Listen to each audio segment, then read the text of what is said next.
one of the drivers behind the evolutionary theory, of course, one of the requirements rather, is it must have occurred. If it did occur, it needs millions and in fact billions of years to occur.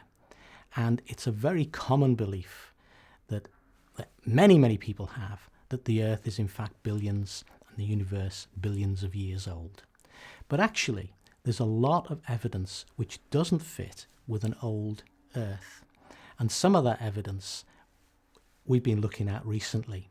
For instance, if you look at something like dinosaurs, since about 1992, mid-90s, dinosaurs have been found with soft tissue in them, with blood cells, with pliable tissue, squishy bits, DNA, the question has been asked, how, if these beasts died out 65 to 230 million years ago, how could there be such an amazing preservation of proteins and so on in the way that I've described?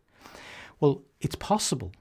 Some of us ask the question, maybe they haven't been off the planet for that long. Maybe those fossils haven't been around for 65 plus million years old.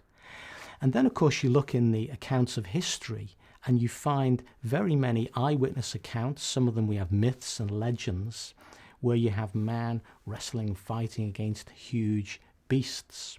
You have carvings in caves and on temples which very closely resemble dinosaurs.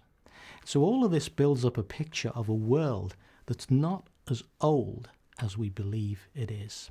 We refer to the soft tissue, where there's been DNA found, and argue that DNA is a fragile chemical that degrades quickly, and it simply is not reasonable to propose that this has been around for 65 plus million years old.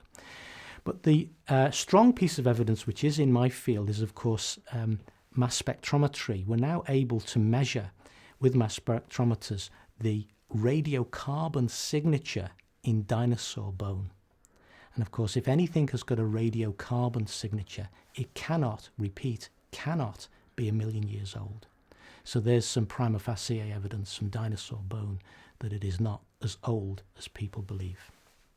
And therefore, if the world is not that old, that is another reason why the design explanation for how we got here and how things are as they are is to be preferred, rather than the millions and billions of years needed for evolution. There just hasn't been the time for evolution to have taken place.